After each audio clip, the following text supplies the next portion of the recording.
Kembali di Rakyat Bersuara. Saya lanjutkan tadi ke Bung Ade supaya nggak terpotong. Ini tadi udah tunjukkan ya, ada beberapa TPS yang beda antara Sirekap itu hanya sebagian kecil. Ada lagi kalau kita mau agregatkan keseluruhannya 3 hari pada akhir pekan kemarin, itu ada tambahan 203.000 lebih suara hanya di 2.240 TPS. Artinya kalau dibagi itu, dari 2.240 TPS itu PSI mendapat 90 suara di tiap TPS-nya kalau di rata-rata. Rasanya mustahil. Ini bicara Sirekap ya, belum tentu sama dengan C hasil tadi.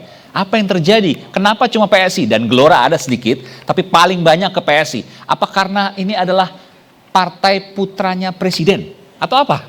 Ini kan yang kemudian mengemuka di luar. Silakan. Ya, pertama-tama saya harus katakan apa yang Anda sajikan di depan ini, Aiman, saya tidak tahu keakuratannya. Ya, Anda peroleh dari mana ini, sumbernya apa? Kan bisa dicek di Sirekap. Ya makanya. Tapi hari ini kan Anda nanya saya sekarang nih. Sekarang saya nggak bisa jawab karena saya nggak tahu. Ya. Pertanyaan berikutnya adalah apakah data ini sudah disampaikan ke Bawaslu? Ya. Sebetulnya pihak yang paling bisa menjawab adalah Bawaslu dong. Ya. Apa penjelasan mereka terhadap ini? Ini jelas aneh kan? Bukan aneh. Ini ada sesuatu yang salah di sini. Tapi kemudian adalah pertanyaan berikutnya, berapa banyak hal ini ditemukan di keseluruhan proses pemilu saat ini, dan apakah hanya berlaku buat PSI atau partai-partai lain? Karena di WhatsApp grupnya PSI, ingat ya, saya ini bukan pimpinan, bukan anggota DPP-nya PSI, jadi saya tidak berada di rapat-rapat pimpinan. Saya cuma membaca percakapan di WhatsApp grup atau tanya dengan orang-orang tertentu. Nah, kalau PSI justru dari pimpinan-pimpinan atau anggota DPP PSI yang saya dengar justru adalah hal yang sebaliknya. Mereka juga menemukan bahwa di berbagai daerah persis hal serupa berlangsung tapi pada suara partai lain. Atau juga ada data-data yang menunjukkan bahwa suara PSI misalnya di TPS X angkanya justru terbalik. Di lembar C-nya berapa ya, di Sirekapnya jauh lebih rendah. Tapi kan kelihatan kalau di Sirekap lebih rendah, agregatnya keseluruhannya lebih tinggi kok, naik ya, ini 203.000 suara. Ini juga harusnya kelihatan. Saya mau bilang bahwa inilah yang tadi saya katakan, perlu memang ada sebuah investigasi terhadap pelaksanaan. Nah, ini harus fair jadinya. Jangan-jangan bukan cuma PSI yang mengalami hal serupa. Beberapa media sudah mengatakan ini juga terjadi di Gelora dan di Kebangkitan Bangsa PKB ya. Saya nggak tahu, saya bukan orang yang meneliti ini ya. Saya cuman ingin mengatakan kalaupun ini pertama ini belum tentu benar. Saya nggak tahu. Kata Anda ini dari kumparan. Kumparan dapat dari mana? Kita nggak tahu. Mengecek dan kita bisa cek juga. Kita bisa cek sendiri. Betul. Kan C hasil juga keluar. Betul. Sudah itu kita cek saya tidak bantah. Saya hanya ingin mengatakan kita saat ini tidak punya kepastian tentang seberapa benar. Jadi Anda nggak tahu nih, harus serahkan kepada KPU dan Bawaslu. Anda mau mengatakan seperti itu ya? Saya mengatakan begitu, dan karena itulah menurut saya tadi di awal, saya setuju tuh kalau ada hak angket untuk menginvestigasi pelaksanaan pemilu kali ini. Iya. Saya serahkan kepada Bung Yusuf Lakaseng. Bung Yusuf, Anda yang kemudian banyak, nanti saya juga serahkan kepada Pak TB Masa. Apa yang kemudian menjadi tanggapan Anda dari Bung Ade? Silakan. Ya, kalau soal apalagi Sirekap, menurut saya sih memang Sirekap ini aneh ya.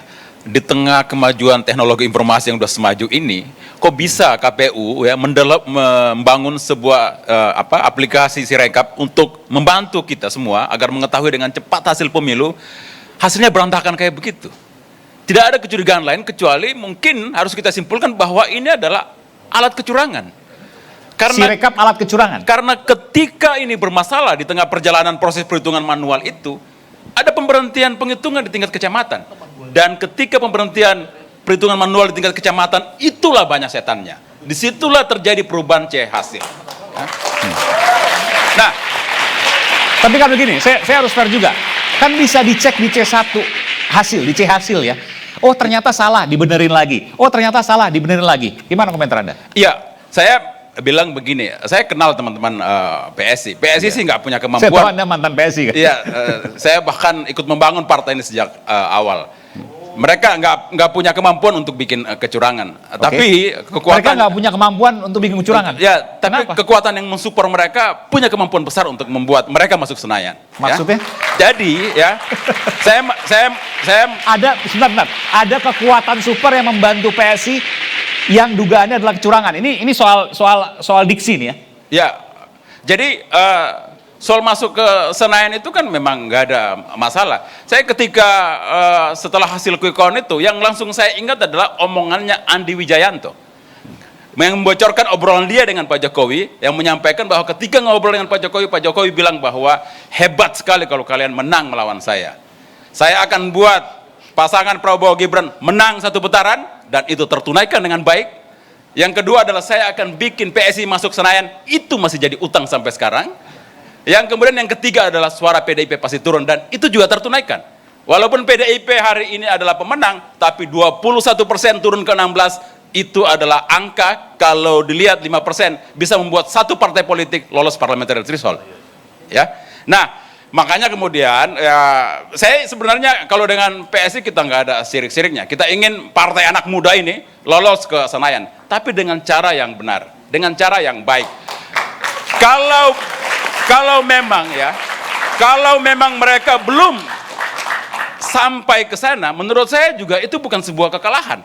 Karena toh juga kalau teman-teman PSI mengklaim efek Kaisang, itu mungkin karena Kaisang terlalu rapat dengan pencoblosan ketika menjadi ketua umum. Mungkin nggak cukup waktu. Jadi menurut saya mumpung MK mencabut syarat parliamentaritas 4%, masih ada masa depan buat PSI, masih ada masa depan buat Perindo. Tidak perlu ojo ke susu.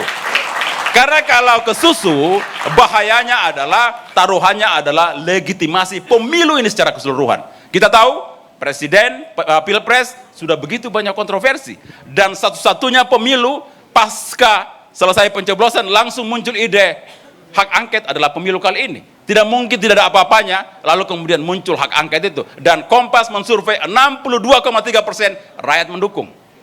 Kita jadi bertanya, loh 58% orang memilih Prabowo itu kemana? Kok bisa 62% dalam survei itu mendukung hak angket? Daya kritis kita, nalar kita kembali lagi diuji dalam proses ini. Jadi menurut saya sih, teruskan hak angket, Aiman, karena di situ kita akan menemukan, tidak perlu takut, tidak mesti ujungnya pemakzulan presiden. Ini tergantung fakta apa yang ditemukan oleh hak angket. Belum tentu juga misalnya ada sesuatu yang besar. Tapi dalam prediksi saya akan ada sesuatu yang akan mengguncang politik kita seandainya hak angket ini terjadi. Akan mengguncang politik kita kalau hak angket ini terjadi. Dan memang juga angka yang unik ya, karena pemilih Pak Prabowo 58%, tapi 62%-nya itu merasa ada sesuatu, kecurangankah dan lain sebagainya, sehingga mereka memerlukan hak angket. Ini survei Litbang Kompas. Iya, saya sebelum kesini saya bertemu dengan teman saya dari Aceh.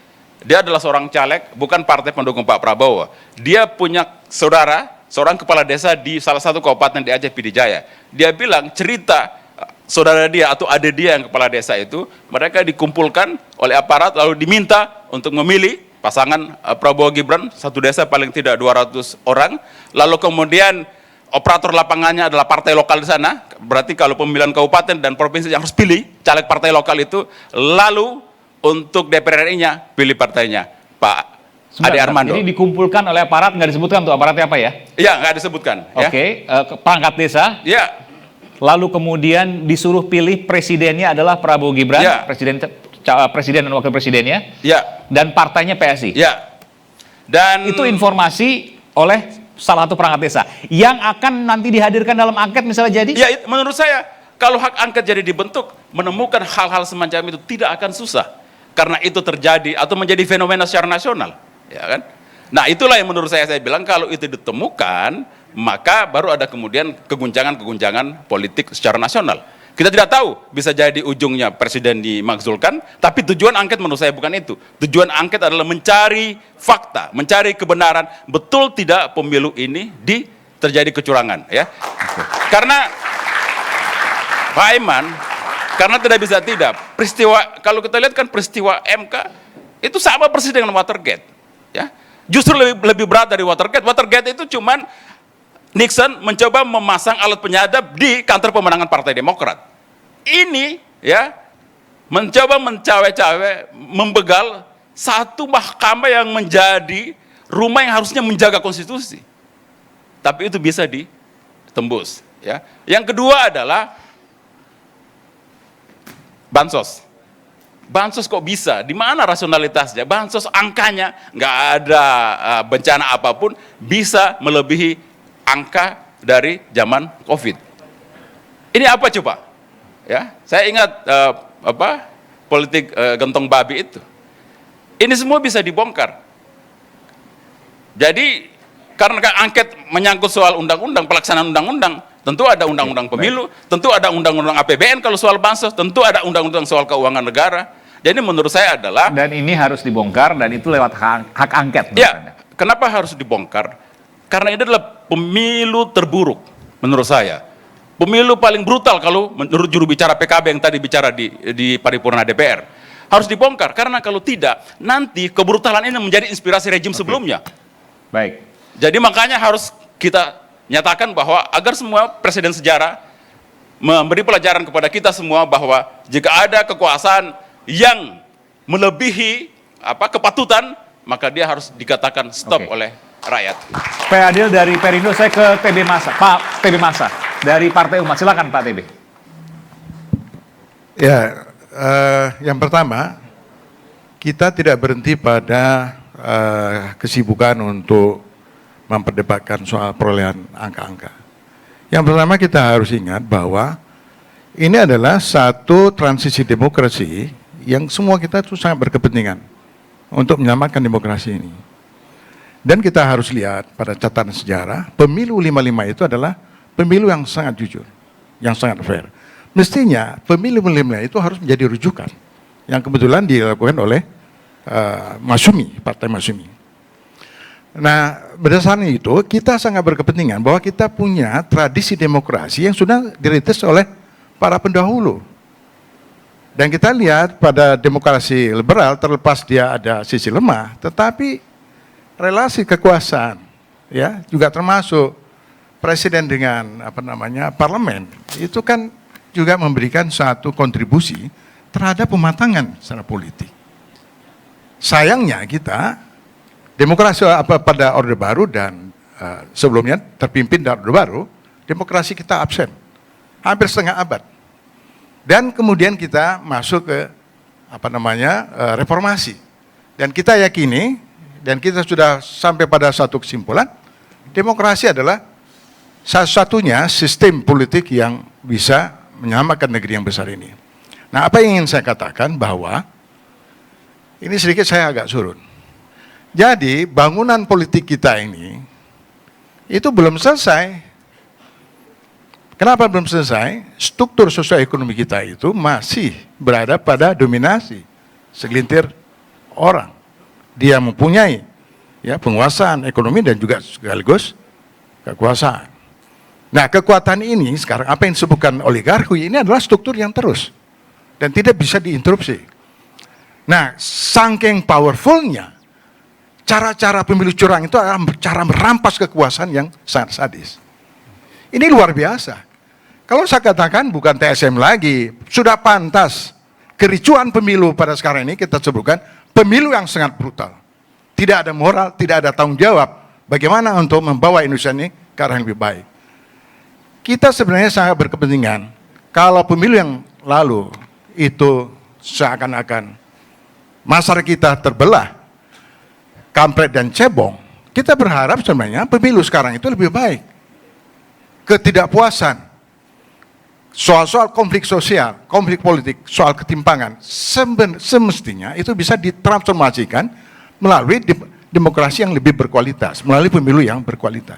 Saya kira-kira 2 tahun yang lalu ketika forum rektor mengingatkan, masih 2 tahun loh, bahwa kalau bisa pemilu yang akan datang itu kalau bisa pemilu yang lebih berkualitas. Saya sambung, jadi Pak Forum Rektor itu sudah mengingatkan, kampus sudah mengingatkan. Mengapa? Pemilik reformasi itu kan kampus. Tanpa reformasi 98 ini kan nggak ada. Ini kan penumpang gelap semua. Sekarang coba lihat sinologi ini dari partai-partai maupun dari elit-elit strategis. Coba aja dilacak. apakah mereka sebagai yang kekuatan pro demokrasi? Kita akan bisa lihat, ya. Itu. Yang kedua, saya kira pemilu sekarang ini sangat menentukan sekali. Kericuhan 2019 itu tidak selesai. Apalagi kecurangan pemilu itu tambah lagi. Hebatnya Anies Baswedan itu saya bilang tidak. Karena ada sejumlah persoalan, ya lembaga-lembaga demokrasi itu tidak bisa menyelesaikan. Hanya kebetulan saja Anies itu menjadi katalisator di dalam perubahan itu saja. Andai kata dibuka electoral threshold itu presiden threshold 20, saya kira banyak sekali tokoh-tokoh yang muncul dan itu suatu aset nasional gitu. Kok kita mendesain satu sistem politik yang menjebak kita semua? Yang kedua, sistem politik yang kita bangun itu nggak masuk di akal. Pemilu bisa mahal gitu nggak masuk di akal. Kami Partai Umat sebelum di kampanye kami ada survei, kami ada FGD, kami pastikan bahwa Partai Umat itu dia punya dukungan, ditambah ada grassroots-nya, ada akar sosialnya, jadi tidak ujuk-ujuk. Jadi kalau hari ini Partai Umat 0, itu melawan akal sehat. Dan Sebentar, Anda kan FGD atau survei, kan ini dua hal yang berbeda. Bagaimana Anda bisa ada survei dan memperkirakan FGD itu ketika kan Anda merasa bahwa Anda dizalimi lah, katakanlah 0%, harusnya mungkin di atas itu, tapi tidak melalui survei. Gimana? ya survei sudah dilakukan. Survei berapa di survei internal Partai Umat harusnya? Yang kita pastikan kita lolos. Lolos maksudnya 4%? 4%. Ya. Jauh sekali. Kenapa? 0,4%, Bung Pak Dede. Justru itu. Jadi sesuatu Apa yang terjadi menurut Anda? Tapi apakah itu masuk akal? Enggak, Karena di survei-survei sebelumnya kan juga kecil. Oh enggak, saya survei sudah saya bantah juga. Di lembaga-lembaga survei maksudnya? Ya, soal survei saya sudah bantah, tapi kita tidak perlu bicara di sini. Maksudnya survei lembaga survei yang lain Anda bantah? Iyalah, lembaga Karena? survei juga bisa kita kuliti. Mana lembaga survei membuka transparan anggarannya? Dari mana anggaran mereka? Satu. Yang kedua, bagaimana cara dia bertanya? Ya, banyak sekali yang kita bisa persoalkan gitu ya. Jadi kita nggak perlu bahas itu. Jadi yang saya ingin katakan pada kesempatan ini adalah, jadi sekarang ini kan ada dua pilihan, mau ke MK atau angket. Faktanya angket itu nggak ada yang percaya. MK tidak ada yang percaya. Ya, itu realitas. Dan bahkan saya sejak awal, waktu Masyumi tidak lewat, saya bilang sama saudara Pak Yani Ketum, saya waktu itu sekjen Partai Masyumi, tidak bisa, tidak mungkin. Secara politik tidak mungkin. Catatan itu saya nggak perlu jelaskan. Dan sebenarnya banyak sekali fakta-fakta, dan Pak Margarito ini adalah kuasa hukum kita pada saat itu. Jadi banyak fakta-fakta yang ganjil, ya. Dan kemudian juga umat mengalami itu. Ya, sebenarnya umat ini walaupun Nggak lolos waktu itu? ya tidak lolos, tetapi setelah dibuktikan lolos. Ya kemudian itu juga diteliti oleh Pak Bung Peri ini ya. Jadi bukan kata kita, ya. Nah, jadi kontroversi tentang Pilpres ini sudah sangat gawat. Jadi diskusi kita tidak lagi bolak-balik soal utak-atik soal suara. Tidak lagi itu. Tapi Diskusi kita ini adalah ya, what next? Hak angket itu. Kalau hak angket ini tidak bisa menjadi kanal penyelesaian konflik politik ini, seperti Bung Islah tadi, ini ada rentetan masalahnya. tunggu sebentar, Anda meragukan MK begitu ya? Oh itu saya kira bukan hanya saya. Iya, oke. Hampir Banyak semua pihak pihak. Anda mengklaim seperti Ya. itu, meragukan MK. Ya, artinya Karena apa? Artinya ada hukum paman itu. waktu itu Adian Napitupulu juga menyampaikan seperti itu. Tapi mengutamakan angket, maka ini diharapkan jalan. Ya. Pertanyaannya begini, kalau bicara soal pemilu, apakah itu pemilu ulang, PSM dan lain sebagainya ya, itu kan harus lewat Mahkamah Konstitusi. Kalau angket kan tidak bisa untuk menyatakan pemilu ulang misalnya. Benar nggak? Atau saya salah? Ya, jadi begini, logika itu tidak selalu begitu. Ketika hukum itu tidak dipercaya, ya, maka penyelesaian secara politik. Penyelesaian secara politik itu bisa dengan saluran yang ada, bisa juga di luar. Saya mengatakan kalau pemilu tidak jurdil, maka pilihan lain juga bisa melalui revolusi. Walaupun revolusi itu masih tanda tanya. Maksudnya ekstra parlementer, gerakan Ya jalanan. bisa, bentuknya kan bisa macam-macam. Ya. Tetapi yang pasti bahwa kalau hak angket itu juga tidak bisa ya menyelesaikan soal konflik pemilu, ini akan ada masalah-masalah berikutnya. Yang pertama apa? Yang paling penting adalah bahwa pemerintah yang akan datang itu mengalami ya bahwa legitimasinya itu tidak kuat. Dan itu sangat berbahaya. Ya, saya kasih contoh. Pak Harto itu di tahun 97 pemilu 99 itu kita ingat itu. Berapa dia peroleh kemenangan Golkar itu? Yang pada waktu itu tentu kita tidak tahu apakah itu 70%. dilakukan transparan, adil dan sebagainya. Dan Ya. jawabannya pasti mayoritas warga akan menyampaikan Ya, bahwa itu saya tidak akan ingin dilakukan katakan, secara adil. apa makna pemilu waktu itu. angka kemenangan itu? Tidak sampai setahun, pemerintahan dia terguling itu. Apa arti legitimasi secara angka-angka itu? Nggak ada maknanya gitu. Karena prosedur demokrasi itu tidak dilakukan secara benar. Gitu. Sama juga sekarang terulang. Sekarang siapa yang mengatakan bahwa pilpres pemilu ini baik-baik saja? Hampir semua. Oke. Kita lihat. Ya. Jadi saya ingin katakan bahwa pilpres atau pemilu sekarang ini adalah pemilu yang sangat brutal. Bukan hanya sekedar TSM, pemilu yang sangat brutal. Saya ke Bung Margarito. Pemilu saat ini adalah pemilu yang sangat Makasih. brutal, bukan hanya TSM. Jadi kalau bicara soal MK itu pesimis, tapi bicara soal hak angket maka akan terbongkar semuanya. Dan harapannya adalah gerakan ekstra parlementer itu yang diharapkan. Karena kalau bicara soal terus sampai hak menyatakan pendapat terlalu lama. Itu saya harus konfirmasi dulu ya. Betul itu ya? Silakan Bung Margarito. Apa ya yang mau di ini? Anda setuju bahwa pemilu saat ini adalah pemilu yang paling brutal, TSM, dan patut kemudian untuk ditolak? Enggak. Ini kita ini sama-sama ini 2019 ini. Itu tuh sama ini. Ini sama ini. Sama nggak ada nih, kosong ini. Biasa, dulu kita yang kalah ini juga ngomong begini. Karena kalah. Kalah dulu juga begini ngomongnya kok. Oh ini ganda ini nih. Karena kalah maka ngomongnya seperti ini. Ya? Padahal pemilunya berjalan biasa saja. Itu ya. Bawaslu situ depan itu tuh. Iya. Depan situ ya udahlah, enggak lah. Udah bos masa. Ini biasa aja ini. Enggak ada tuh 2014 sama ini. Ini sama nih. 2014. Bu Makir itu mewakili siapa? Yang mengatakan tidak persoalan itu mewakili siapa? Kalau saya mewakili partai, saya mewakili sejumlah rakyat. Anda mengatakan tidak ada masalah? Oh, bahaya sekali. Dan itu tidak mendidik, sorry. Oh enggak, kalau kita mengatakan bahwa terlalu banyak fakta. Enggak begini. Kalau bilang ada masalah, iya. Kalau bilang brutal dari sepanjang pemilu, tidak juga. Kita di jalan kok. Sampai tengah-tengah malam kok 2019 itu.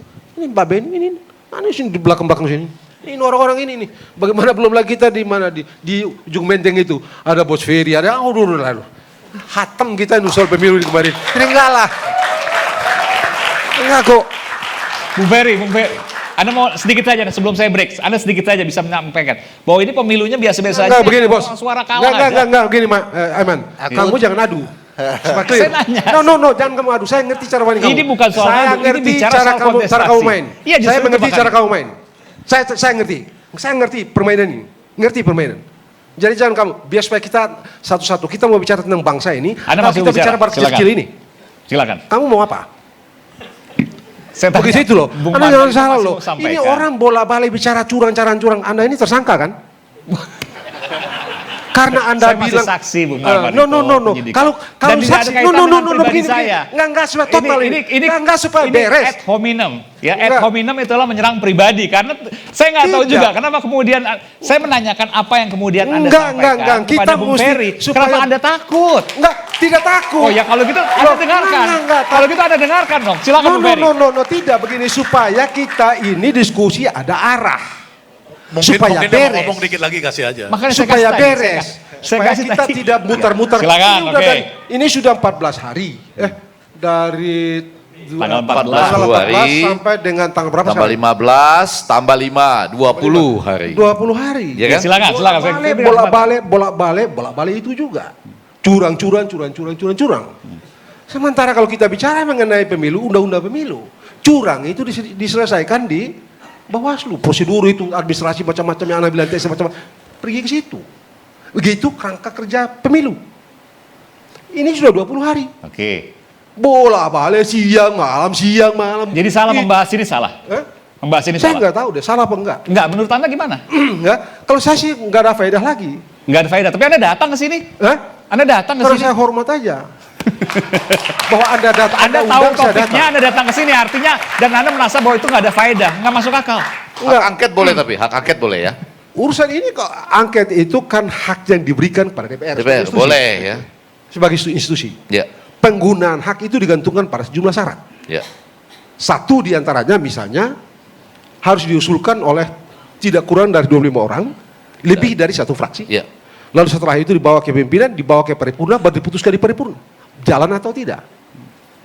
DPR, Oke. konstitusi. Boleh ya, boleh ya. Bukan soal boleh dan tidak boleh. Konstitusi bilang ini hak DPR. Tapi boleh. Loh, hak ini hak DPR. Ya. Mana ada hak dilarang? Oh, setuju. Boleh berarti. Ya. Artinya silakan digunakan. Penggunaannya digantungkan pada sejumlah syarat. Tadi saya bilang, salah satu syaratnya adalah diusulkan tidak kurang dari 25 orang, lebih dari satu fraksi.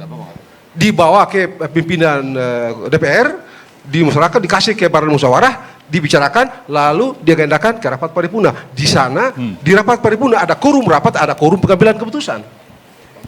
Clear. Biasa saja tuh. Oke.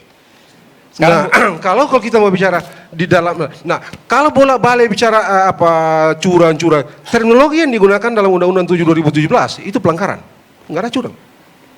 Pelanggaran administrasi, pelanggaran prosedur, pelanggaran mekanisme. Oke. Itu kalau Anda bicara Undang-Undang 7 2017. Pemilu, kerangka hukum pemilu ya begitu. Nggak ada, Anda tidak temukan satupun frasa curang itu dalam seluruh pasal dalam Undang-Undang 7 2017. Satu ya. Lalu kalau kita bicara mengenai sistem, urusan pemilu, curang dan segala macam itu diselesaikan di Mahkamah Konstitusi kalau hasil. Itu pun hasil yang berpengaruh terhadap menang atau kalah. Kalau tidak berpengaruh, hanya Mahkamah Konstitusi sengketa hasil pemilu itu, sengketa pemilu itu untuk hasil, sengketa pemilu hanya untuk hasil itu diperiksa oleh Mahkamah Konstitusi. Oke. Hasil yang apa? Hasil yang dinilai berpengaruh terhadap perolehan suara, yang bisa menang atau pemilu ulang. Itu absolutely kompetensi Mahkamah Konstitusi. Bukan hak angket, Anda mau katakan itu. Bukan hak angket. Tapi hak angket boleh. Begini, kamu mengerti nggak sih? Ini hak yang diberikan oleh konstitusi kepada DPR. Penggunaannya digantungkan Iya pada boleh, sejumlah tapi syarat. kan boleh. Bukan tidak boleh dan tidak tepat premis yang kamu pakai. Jadi Karena apa? ini hak. Oke. Tergantung orang. Iya. Kalau dia mau pakai, pakai. Oke. Bagaimana dia sukses dan tidak sukses tergantung pada apakah dia memenuhi syarat atau tidak. Kalau dia tidak memenuhi syarat, tidak bisa. Ya syaratnya apa tadi? Sekali lagi saya bilang, 25 orang, setidaknya 25 orang, lebih dari satu fraksi, betul. diusulkan. Baru diagendakan di ketua pakai Bamus, baru diagendakan. Bawa ke dalam sidang paripurna. Tapi Sidang itu tidak paripurna akan mempengaruhi ada apa-apa. quorum sidang, ada quorum pengambilan keputusan. Iya, paham. Kalau itu terpenuhi semuanya, barulah dibentuk panitia. Tapi di luar semua itu, hak angket nanti misalnya jalan, MK jalan, Anda memprediksi nggak akan terjadi sesuatu yang perubahan. Semua Anda anggap ini sudah berjalan dengan baik, jadi nggak akan berubah signifikan. Apa yang Anda minta dengan saya perkirakan perubahan itu? Ada hak angket nanti misalnya jadi, lalu kemudian Mahkamah Konstitusi dilakukan Nggak, sidangnya. begini. Apakah akan ada perubahan atau tidak? Apa yang berubah? Hasilnya pemilu atau Nggak mungkin bisa. pemilu ulang? Nggak Maka, akan mungkin. Anda mau bicara sistem atau Anda berkelahi? Saya mau tanya sama Anda. Anda mau bicara sistem atau berkelahi? Saya bertanya itu, jawabannya apa? No. Anda mau bicara sistem. Kalau sistemnya begini, konstitusi bilang hasil Mahkamah Konstitusi. Kalau berkelahi misalnya? Berkelahi ya sudah, jalan-jalan, tidak pakai aturan. Siapa kuat dia menang. Anda mau itu? Ini maksudnya ekstra Anda mau parlementer itu? tadi, bukan? Ini pertanyaan saya. Kalau tidak itu Anda bicara konstitusi, Anda bicara Enggak, berkelahi itu maksud Anda itu Undang-Undang nomor ekstra 7 parlementer itu bagian dari Tidak bisa Anda bicara konstitusi, Anda bicara Undang-Undang 7 2017. Anda suka atau tidak, senang atau tidak. Kalau Anda bicara dulu itu kita berkelahi. Supaya yang kuat menang, yang kalah, yang kecil kalah, ya yang besar menang. Apa mau itu? Apa mau itu? Oke, silakan. Saya mau menguatkan sedikit. Begini, ini banyak adik-adik mahasiswa dan juga ditonton dengan secara live. Kita buat simplicity saja, ya. Tadi Abang Argadito kami sudah menyampaikan apakah akan merubah hasil atau tidak. Begini, rumusnya begini. Ayo curang, oke curang. Berapa TPS?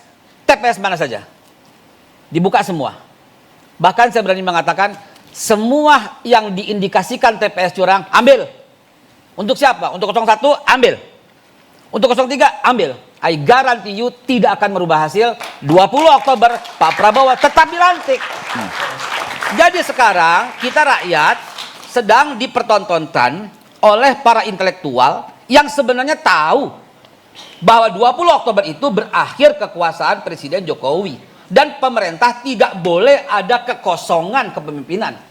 Dan pada waktu itu, sekarang begini, saya udah lihat total semua kecurangan itu nggak sampai dari 2000 TPS. Sekarang saya bilang ada 8.231 TPS curang, itu baru mengurangi angka dari 58% ke 57 hasil quick count sementara, atau 77% hasil real count. Ya. Dan itu nggak mengurangi sama sekali. Artinya dibutuhkan, dan itu asumsinya 8.231 TPS curang semua, dan Pak Prabowo itu kosong semua, misalnya Pak Ganjar kosong semua, misalnya semua itu untuk Pak Anies, baru merubah 1%.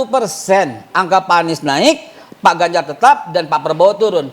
Jadi sebenarnya boleh-boleh saja kita begini supaya anak-anak mahasiswa yang muda-muda ini bisa belajar berdemokrasi. Hak angket silahkan, akan merubah semua struktur yang ada di dalam.